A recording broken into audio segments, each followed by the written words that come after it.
Imagine a world without money, without scarcity, and without the constant struggle for resources. Sound too good to be true? Well, that's exactly what Jacque Fresco envisioned with his idea of RBE, a resource-based economy, a socioeconomic structure that could fit into a post-labor society when automation removes the need for manual labor. This is an inevitable byproduct of what's coming with automation. Over 2,700 AI researchers confirmed in January of 2023 that full job automation, from driving a truck to writing a bestseller, will be automated by the 2100s. But if we cross-reference that by the growth in GPT alone, we went from 2 to 3 in less than 2 years, and it was predicted that it would take us 50 to 80 years to achieve that. Well, I think we can expect full job automation by the robots sooner than 2100. Socioeconomics as we know it will have to completely change around the automation of manual labor. And I have a lot to say about how we as humans can find and even rediscover our true passion and meaning for life in an age where technology takes away all the work that doesn't bring us meaning. But today we're going to focus on the resource-based economy that Jacque Fresco dreamed up back in the 1970s.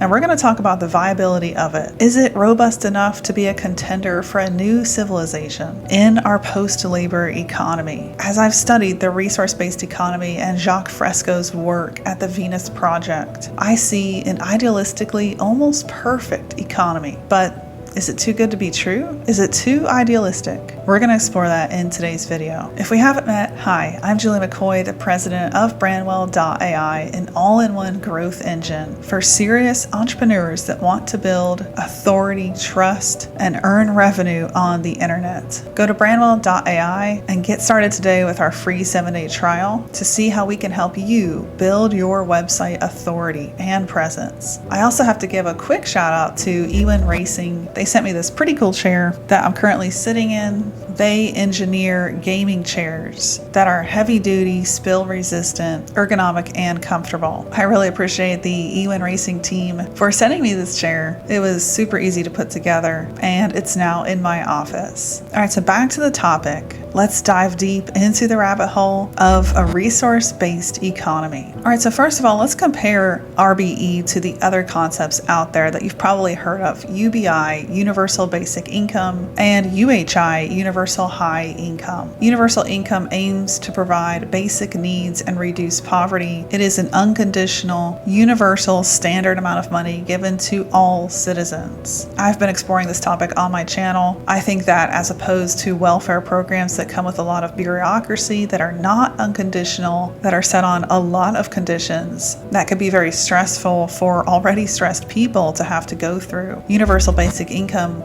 could be a good approach in a post-labor society. I think the pitfall of it is that people still need to work to find meaning, but they shouldn't be driven to work at a job they hate just because they need to pay the bills. This is a broken paradigm, and it really came from the Industrial Revolution. Humanity hasn't always functioned in this way. We used to tend the earth, we used to farm, we used to spend our days outside. Times have really shifted, and times are shifting again. Universal high income, unlike basic income, is the idea of providing people with a high standard of living. This has been proposed by Elon Musk, and it's the idea of, instead of a basic standard of living, an abundant standard of living for everyone, because robotics could give us the means that we need to redistribute abundance into the economy and into humanity. Now, the difference between UBI, UHI, and RBE is that the other two concepts still operate within a monetary system. Resource-based economy thinking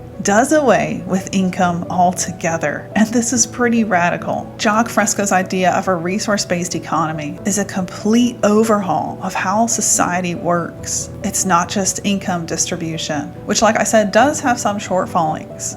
And I think the benefit of a resource-based economy is that it will put all of us in the mindset of resourceful, which we could lose if we just have some basic or even high level of income distributed to us without any encouragement or motive to seek meaning. A resource-based economy also focuses on direct resource allocation instead of just distributing money. I think the reason the idea of a resource-based economy hasn't caught on is that it is a systemic change. UBI and UHI can work within existing economic frameworks, but the idea of RBE is a fundamentally new system. I love that the idea of a resource-based economy inherently focuses in on sustainability and stewardship of our planet. These things aren't really addressed by UBI and UHI alone. You're going to have to put other policies in place along with those to foster this idea of sustainability, harvesting the earth, being stewards of what we're given. But of course, the big question, will a resource-based economy actually work in a post-AGI age? Jacque Fresco, the original visionary behind the idea of RBE, was born back in 1960. He actually lived to 101 years old. He was known as an American futurist, an industrial designer, and a social engineer. He dedicated his life to reimagining how society could function. It was the Great Depression that significantly shaped his worldview and influenced his ideas, leading him to a resource-based economy. He saw two things that he did not understand: an abundance of resources living in the earth in America, but widespread poverty and suffering inside the Great Depression era. And he really began to question the fundamentals of our economic system. Why is America so full of abundance and resources, but yet all these people are in suffering, extreme poverty, horrible living conditions?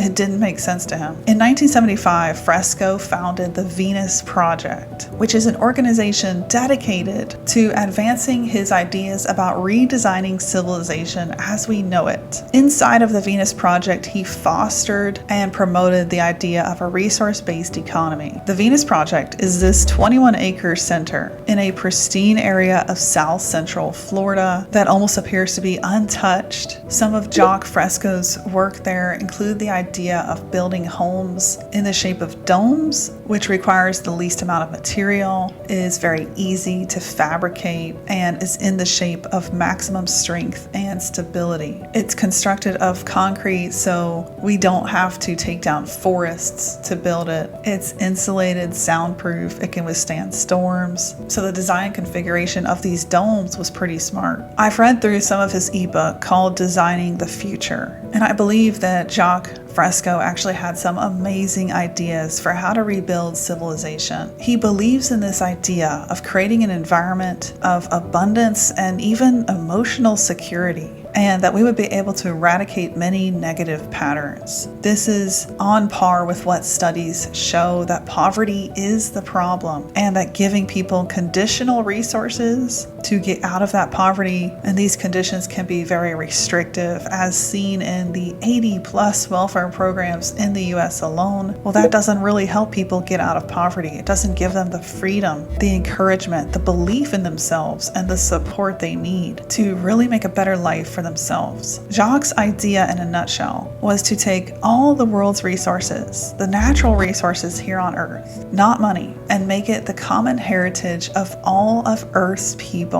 He believed that the real wealth of a nation is not its cash supply, but the developed and also potential resources and the people that work together towards the elimination of scarcity as a common goal for a more humane society. His idea was this: if people were stranded on an island with money, gold, diamonds, but there was no clean water, there was no fish to eat, how would these people survive? Wealth would be irrelevant to their survival. And if all the money in the world suddenly disappeared, but we still had topsoil, we still had the resources we need to plant, grow food, and we knew how to do these things, then we could survive anything. In an economy based on resources instead of money, the lives of the total population can be enhanced. He believed that the earth has natural abundant resources, and that if we simply steward these correctly with intelligent management, we would achieve a much better standard of living for everyone versus rationing these resources, he says, through the use of money. It's a radical idea, and like I mentioned earlier, it's a complete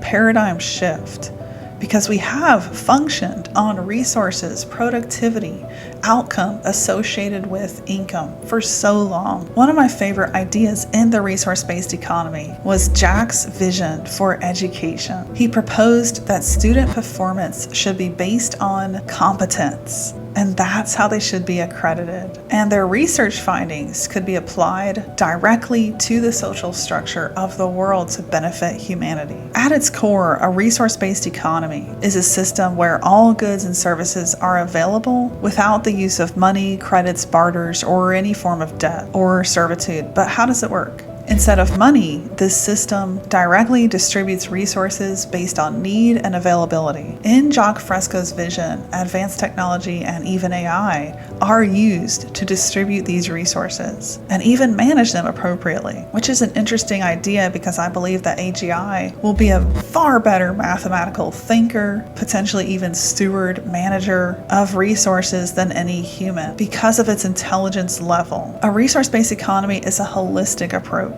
Unlike the Industrial Revolution, which is built on productivity, this economy considers the well-being of humanity and the environment. Are we regenerating the earth? Are we implementing sustainable practices? And at the core of a resource-based economy, Jacque placed innovation. It was and is, in his idea, the core driver of all progress in this civilization. So, could it work? There's a few holes I want to poke in the resource-based economy. The first one is in the idea of access over ownership, which is a core piece of a resource-based economy. In this system, people have access to all the goods and services they need, but they may not ever own them. I think that any ideology which doesn't build up the individual and free will is a recipe for total dictatorship and producing slaves, and therein lies a great danger. However, the reason this could still work is because humanity won't need to work in servitude any longer with the automation of jobs. I do think we have to strip away all the beliefs we've ever had. We have to look past the political parties and the labels and ask what will work in an age of total automation, while yes, at the same time,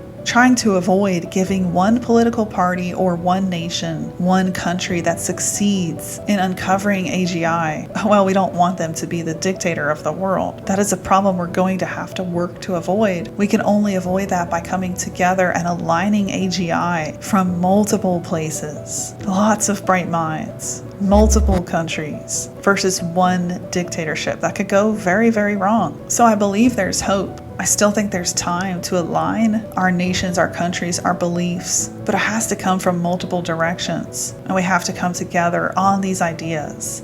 If we did, and we put together, and we thought through some of the principles of the resource-based economy. I love, for example, how it looks at the earth. Jacque Fresco had this idea of cities that were built with organic gardens surrounding each city. So every person living in their home could go out, cultivate that garden, work in the dirt, which is very therapeutic, harvest fresh vegetables, and all of that is so good for our health. I do think in a resource-based economy, the idea that Jacque had of education reform is something we very much need. The education system is so broken. It doesn't help our young people uncover their passion. It often kills their dreams and their passion. But I do question the overall transition from our current economy to a resource-based economy. Could we give up driving our nations according to capital and money and drive them according to resources? The bridge to that is so great, the collapse beforehand so probable, that I think it would be a very hard call for us to implement a resource-based economy successfully on a world scale.